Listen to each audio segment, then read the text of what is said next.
Welcome to Royal Table Talk. My name is Latoya Conway Hampton, and I am your host.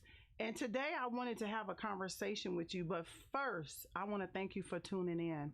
I know there's tons of resources online that you can connect with, that you can get information from. And so I truly want to thank you for choosing this place right here, right now. So, my name is Latoya Conway Hampton, and I want you to come and join me as we have this conversation about a very serious thing that happens so much. How do you date after abuse? What is dating like? What gives me the honor to say that is that I spent 10 years in an abusive relationship. And then afterwards, it was definitely a journey to learn how to date, to learn how to choose versus picking a mate. Also learning how to love who I am and what I like about me and what I love about me. So what I'm asking you to do today is just join me. For those of you that's on the podcast, if you can see me visually or if you can hear my voice, take the time to really honestly think about, what is dating like? What am I looking for in a mate? Is the first thing that we come up with. But then we kind of forget about, what do I bring to the table? What do I bring to a mate? What do I say to them? So after being in an abusive relationship, it's very intimidating to date. You just really don't know.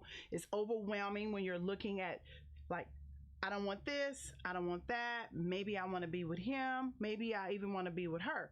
Whatever your heart desires is, I want you to be firm on who you are as a single person. It's okay to be single and get to know you. And so my suggestions is, as always, after leaving an abusive relationship, that you kind of spend some time with yourself. Maybe 6 months to a year.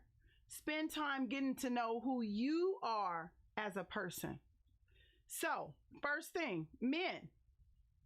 I want to speak to the fellas because as it being a women empowerment program, I'm always speaking to the women, but I want to speak to the men. There are so many times in relationships that when your children are involved in a relationship that you have completed, you want to go back to that relationship because your children are there. And you want to try to make it work because of your children are there.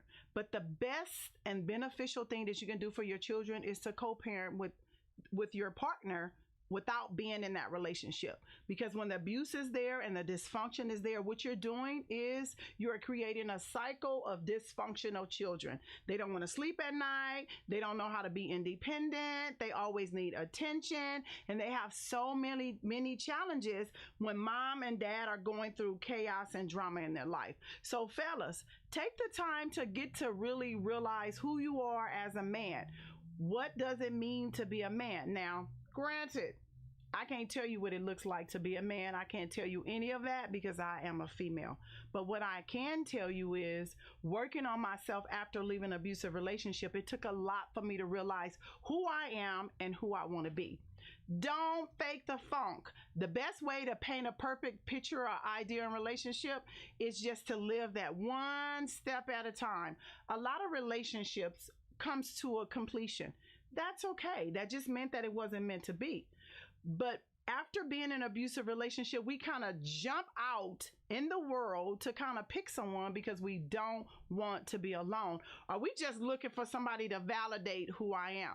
I remember earlier in my recovery, after getting out of a relationship with my abuser, when people would say that I was pretty, of course, I never really believed it. And then after a while, I started doing things to get that attention so people can say, oh, you look nice. Oh, you look pretty. Oh, always having to check on myself by using your validation to make me feel good, right? And then thinking, do this person really value who I am? Or is it just an exterior? So these are some things that we have to do. Don't fake the funk. Don't act like you got it all together. You just there. Everything is perfect. Another way people fake the funk is they get on social media. And their life is, if you look at their life on social media, you'll swear that they're living a life beyond their wildest dreams. But then when you get to really know them, you realize that they are very, very, very miserable in their life. I would encourage you to really look inside. Realize who you are, what it is that you want. Think about some of the things that you don't want. So, come with me here. After leaving an abusive relationship, you recognize that you don't want to be controlled. You don't want people to tell you where to go, how to go, what to wear, or any of those things. True? I bet you that's the truth. Most people don't like that. However, power and control shows up in so many different ways. And so after leaving the abusive relationship and you start dating, your job is to really look for those red flags. And when you pick up those red flags in the relationship, then it helps you to be more responsible in dating, right? And what does dating look like for you? Some people have questions they want to ask people. They want to know, is this man empowered? If it was me, it's like, is this man empowered? Do he have a job? Is he responsible? What was his last relationship like? Here is a great indicator that you're heading into could be a possible disaster. You ask a person, hey, what was your last relationship like? And then they say, well, that person was this, and it was so negative. That is an indicator that somewhere, somehow, that person is not being held accountable for their behaviors. Let me give you a positive perspective of that. You get in a relationship with a person, and it may have been a total disaster. However, when the conversation is being had, they say, well, we kind of grew apart, and, I wasn't really doing my part, or I, and we bring it back to ourselves versus the other person that you were in a relationship with. That tells you that while you're dating, that if that person is really owning up to their behaviors, that could be a possible good relationship. But again, what are you looking for as you're dating? Set those boundaries up front. Set those boundaries up front. What, does this person have, and I'm not being judgmental, but I just know who I am. Does this person have a whole lot of debt? Is this person living with their family members their whole life? All of these things you have to look for when you're dating another person. Set those boundaries up front. Are you interested in a person that have a shared values? I love the Lord, and what I loved about my husband is he always talked about going to church a lot with his mom as a child. That, for me, I was interested in that. That was very engaging. And so another thing that stood out for me when dating, and hopefully you can find your own common ground. You may not want a person that's spiritual. I'm not religious, but I'm very spiritual. I believe, that it's important that we have that common bond. Some people have no boundaries at all. They cross all of the lines. You're with your partner, and you're just dating. And all of a sudden you're driving down the street and there's a beautiful woman, and then his head is like this. Right? At that point, he's responsible. Those are his eyes. And you can say, that makes me feel very uncomfortable. And if he changes it for your sake, that could be a good thing. If he decides not to and it keeps making you uncomfortable, maybe that's something that's like that gray area in a relationship that's important to you. That's an early concern that your partner disregards how you feeling, right? So to avoid these opportunities or some miscommunications or maybe even disrespect, worse, it may end in abuse. So my decision to you and my choices for you is to really, really understand, who are you looking for in a mate? What are you looking for in a mate? Where do you want to be? What is his values? What is his beliefs? And I got this thing that we call the guy pie. Understanding your guy pie or your gal pie, whatever makes you happy, whoever you're in love with, make sure that you can get your needs met. But you must, this is non-negotiable, you must be understanding early in your dating age. You're dating, early in your relationship, the age of your relationship, not your natural biological age. Early in your relationship, remember, you're dating, you're going out, you're running each other's bath water, you're smiling at each other, you're glaring, oh, you're so cute, you're listening to music, you're holding hands. And later on in that relationship, all those things, they disappear. And if your relationship was built on that communication, if your relationship was built on that, it could really, really begin to separate you. But you want to pay attention to all of these things that you are missing or that you need in a healthy relationship. Excuse me, a relationship. The best thing to do is to talk, talk, talk, talk, talk. Talk to your partner, talk about different things. And remember, you have to not only talk, but you have to walk your talk. So if you say to your partner, this is what I want in a relationship, then if that's what you want, that's what you have to do. If that's what you want, that's what you have to encourage. If that's what you want, that's what you have to expect. Now, that word expectation in a dating world is kind of scary, because when you expect certain things and you're setting yourself up for failure. But I want to tell you, reach your highest mountain, know what it is that you're looking for in a partner, know what you're looking in a relationship, know what you're willing to give, because everybody want to find out what the other person have. What do you bring to the table? I know what I bring to the table. I bring my love, my kindness, my hustle, my determination, and my love. I'm very loving, caring. I am kind. I have a kind heart toward other people. My hustle, I won't stop. I won't stop. If I want something, I'm going to work hard to get it. And my determination, I let nothing stop me. Those are four qualities that I know for sure that I bring to a relationship. Commitment. I have been so committed in my relationship in the last, 21, 22 years. Well, I'm 22 years sober, so we've been together 24. Oh my God, 23, 24 years. It's been a long time. We've been married 20 years, but I think that commitment is something that's very, very needed. When you got somebody on your side that stands beside you in the good times or the bad times, like when you are knee deep in and overwhelmed and you got deadlines and your cup of tea is splashing all over the place, stand by your honey, stand by your partner, stand by and be that cheerleader. Be that cheerleader. I remember when I got my high school diploma, and those of you that know my story know until I was 29, I couldn't read or spell because of some being dyslexic, and as well as living in a household where it was just dysfunctional. Nobody really cared about my education, and then I couldn't read. It's like they would say, you better get your work done. You're the one that suffer. It's the truth. And so finally, when I did go back to school, and the day that I got my high school diploma, I came home with it, and my husband started dancing with me. Like, we was having a good time. I was so pleased. But when I think about how he celebrated me for what I did, it made me feel like he was my cheerleader. He's my teammate. He the co-captain. He was my encourager. All these things was really important to me in a relationship, because at that point, I realized that you need this in a relationship. But if you're not mindful of the people that you choose, and let me tell you how I pointed out the fact that he was a great cheerleader. Early on when we met, my kids were in foster care.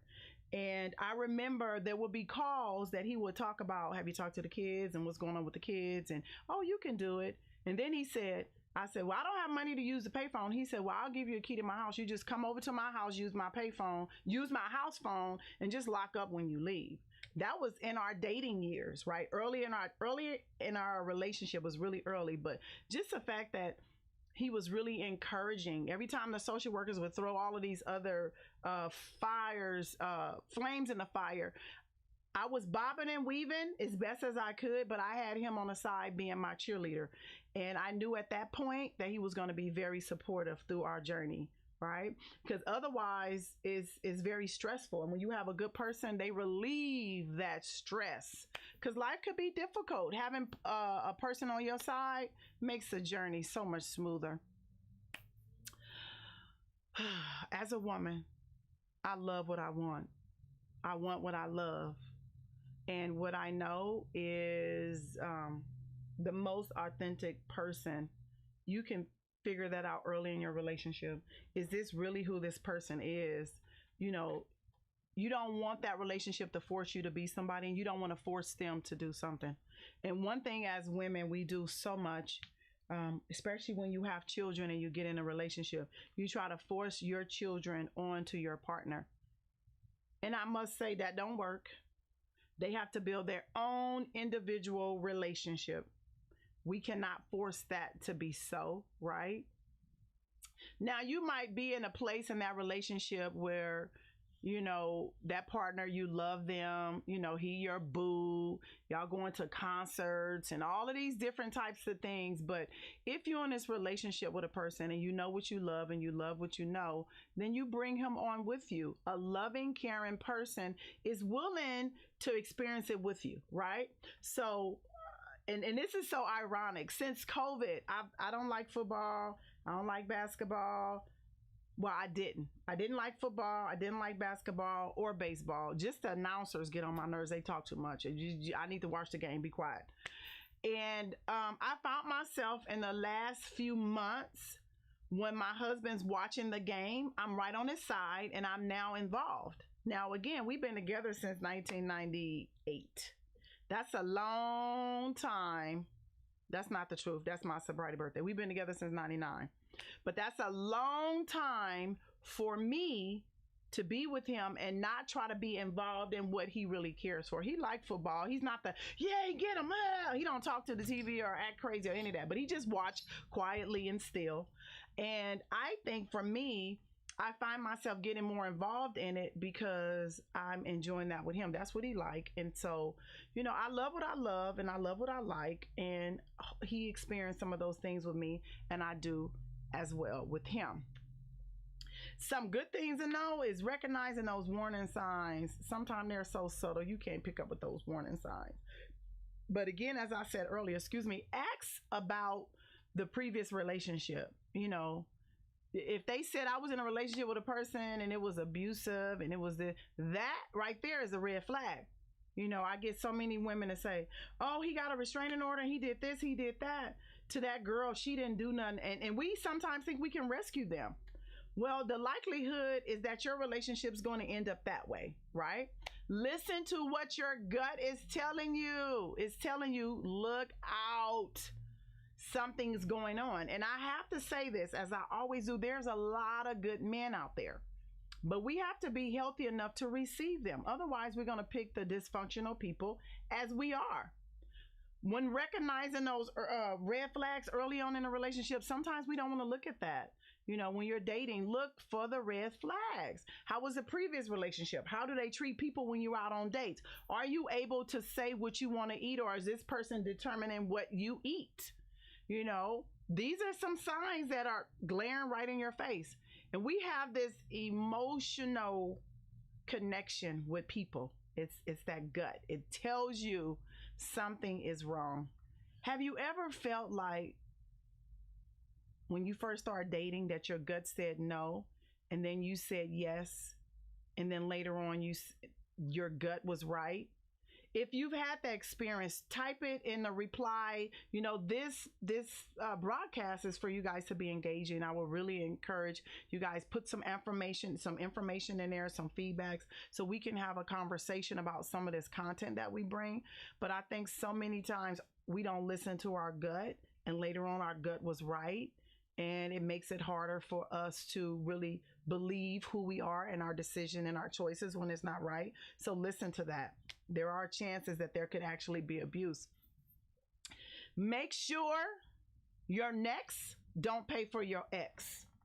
So that's a hard conversation. And I, 20 years down the line, it's not as much in my physical relationship, but it's more in my personal relationships with people, right? Not my relationship with my partner. But early on in the relationship, it was a challenge. After being a survivor of sexual assault, it was really hard to allow my children to be around another man. It was really hard for me to, not get up at night and let him get up and do his thing, but I'm not asleep, I'm listening. And, all of those type of things he's paying for because somebody else done, right? And so, if you bring in all of that drama, like when looking at other women and thinking that they're cheating, every time they go out the house looking good, you're feeling insecure because it happened previously, it doesn't make it the truth. That's your own stuff.